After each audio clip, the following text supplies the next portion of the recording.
yesterday that fabulous guitarist Jeff Beck had passed away at the age of 78. Jeff had a very long career, starting with the Yardbirds back in the 60s, and then being very influential and playing with many people for the last almost 60 years. So I thought I'd like to go back and remember when it all started back with the Yardbirds, who were really one of the most influential bands to come out of Britain. Some say even more so than the Beatles. They were the cradle of rock guitarists. 3 of their guitarists are now ranked in the top 5 of all time of best guitarists. Their first guitarist was Eric Clapton. You may have heard of him. He left the group early on after their first single because he thought they were leaving the blues too much. He wanted to be a blues guitarist, so he got mad and left. Well, they found a guy named Jeff Beck to take his place, and Jeff pretty much revolutionized the sound of rock guitar. You'll see.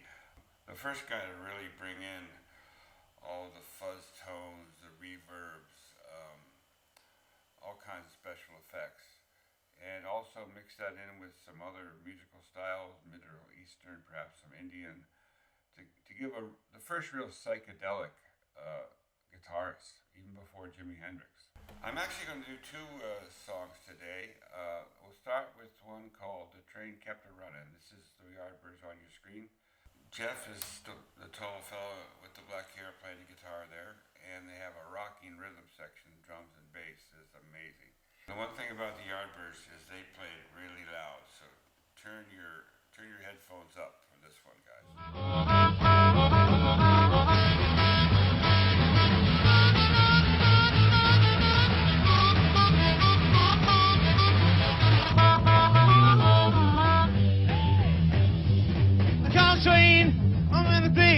She was a half off, but on a real cool thing, she was a breeze.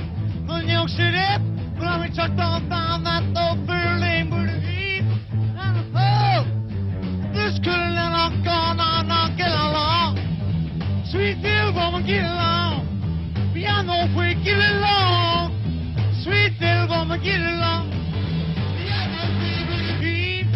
And oh, this could have not gone on, not.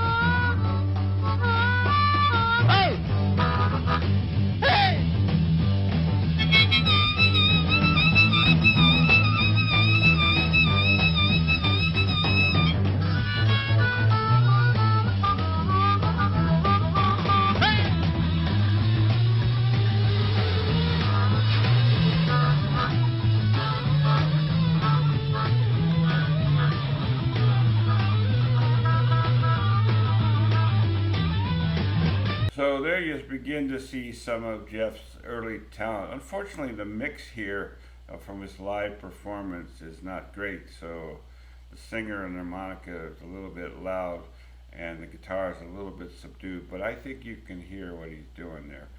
This was actually a concert, I believe, in France around 1966, which was really the peak. The Yardbirds started in 63, and they only lasted about 5 years, but they had a string of hits during that period and were very, very influential. I should mention they were later joined by a third great guitarist, Jimmy Page. You may have heard that name as well. He played along with Jeff for a while. He actually played bass with the group for a while. And then eventually he left and formed another band. I think it was something about a Zeppelin. I can't remember.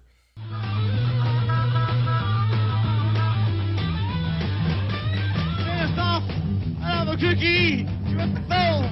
I thought the rig on trunk, get off the train. And I passed so, this is so good, Jack couldn't let her go with the heat. And the hole, didn't let her go, not get along. Sweet little woman, get along. Yeah, no way, get along. Sweet little woman, get along.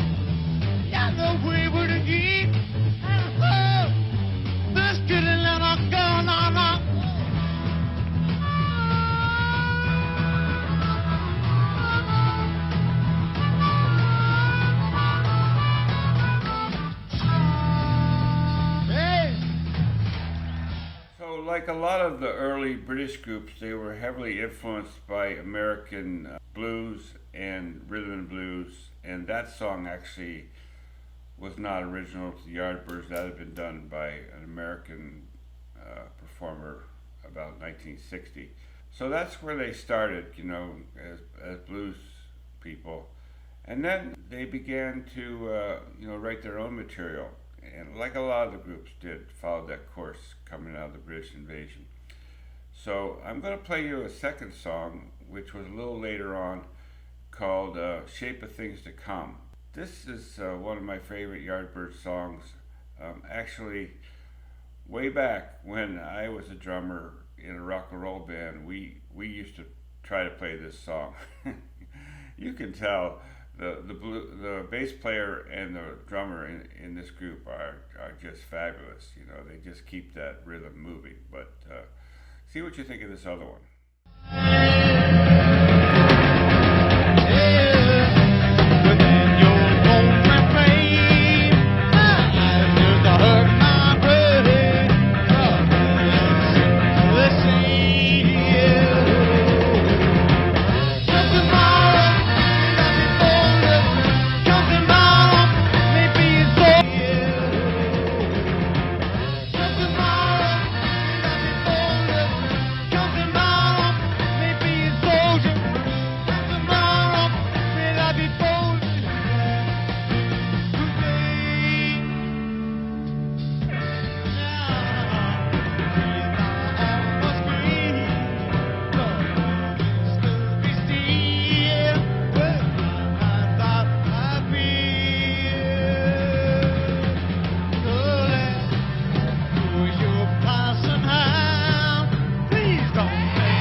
Take that note and bend it, Jeff. Wow. I can tell you that hearing that solo was electrifying for those of us coming up in the 60s. We'd never heard anything like that. Not only the way, he distorts that sound and how loud he's playing, but, it was almost like a little Indian raga there. I mean, that's not blues music he's playing. He's playing over the top of blues music, but he's playing something totally different. And he was really revolutionary in that respect. Yeah.